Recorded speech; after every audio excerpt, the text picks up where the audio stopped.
นี่ก็เป็นอีกสายงานหนึ่งเนาะของสร้างหนุ่มเนาะที่มาร่วมกันร่วมงานกับขอชื่อนามเนาะกับเสี่ยวจิ้วเพิ่นเนาะอยู่นี่เนาะก็มาเฮ็ดงานตานเฟ้อเลยทุกคนอยู่นี่บ่ได้เงินจักบาทเด้อทุกคนเด้อสิเว้าตรงๆเลยเนาะนี่เฮ็ดงานตานเฟ้อให้เขาฟรีๆเนาะบ่แม่นว่าบ่ได้จักบาทดอกใดมาพลหมื่นกว่าบาทเนี่ยทุกคนตกแล้วก็อยู่ประมาณ 20,000 เนาะตานเฟ้อนี่ตกประมาณ150,000ทุกคนแต่ว่าได้เงินมาพลหมื่น 20,000 เนาะโอ้ยเสียหายหลายล้านเนาะย้อนเนาะช่วงนั้นข่อยกับหมอจิวก็ข่อยก็มาแต่บ้านใหม่ๆเนาะแล้วก็เพราะว่าข่อยเมื่อ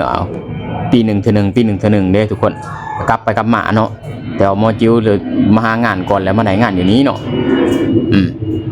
มาพอแบบว่าเคยรู้จักกันนะทุกคนแล้วก็เลยมาเฮ็ดงานให้เขาเนาะนี่สุดท้ายแล้วบ่ได้อีหยังโอ้ยพากันกินเหวทุกคนนี่แหละแต่จะได้กับหมู่เฮาก็สู้สุนไปนำกันจนว่าแหละทุกคนเฮ็ดเบียกเฮ็ดงานอยู่ไสนี่ก็บ่ได้อีหยังแต่ก็ยามันตึก8ชั้นทุกคนอยู่นี่เนาะอยู่พัฒนาการเนาะพัฒนาการเท่าไรก็ลืมแล้วก็บ่จื้อแล้วทุกคนเพราะว่างานนี่มันก็อยู่ประมาณ 2-3 ปีเนาะที่ข่อยเฮ็ดเนาะข่อยสิปั้นกับคนละโซนเลยกับมาจิวนี่เห็นบ่ทุกคนเนาะโซนนั้นครับประมาณ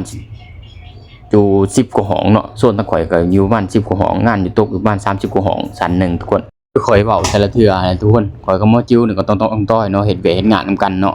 อันนี้ก็สิเป็นงานแพร่เนาะข่อยสิจ้างเขามาจิวแล้วก็หมอดำเนาะหมอแขวแล้วก็เมียมาจิวเนาะ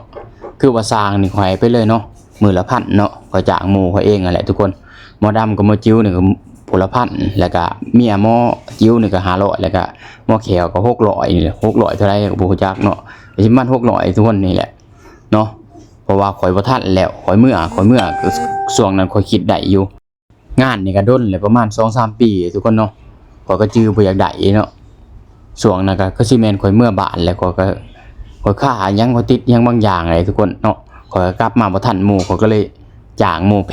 ร่ไว้ทาข่อยแล้วก็ข่อยสิมาบ้านเองเนาะนี่แหละข่อยก็สิเริ่มมาไล่บ้านแต่ละห้องเนาะหรือว่าข่อยบ่ทันหมู่จังได๋ข่อยก็ให้หมู่มาซอยเนาะคืออันนี้ก็มีหมอจิ้วมาซอยอีกประมาณ3ห้อง4ห้องนี่แหละทุกคนข่อยก็เสียเงินสดให้หมู่ได้ทุกคนแต่ว่าผลตอบรับมันบ่ได้คือดังผมคิดเนาะแต่ก็ยามันเฮาบ่ได้โทษภัยดอกทุกคนเพราะว่าเฮาบริหารบ่ทันเก่งช่วงนั้นเนาะใจแยกบ่ทันเก่งว่าเงินสิได้หรือบ่ได้เฮายังบ่ทันหูเนาะแต่เฮ็ดไปแล้วสุดท้ายว่าเงินบ่ได้เนาะข้อยก็จะเป็นต้องยกเงินข้อยเองเนาะจ่ายหมู่จ่ายพวกข้อยเฮ็ดกับหมู่กับพวกนี่เต็มที่แบบว่าเต็มสตริงเลยทุกคนข้อยบ่จักไรสิเว้าเนาะอธิบายบ่ถูกแหละทุกคนก็สิประมาณนี้ทุกคน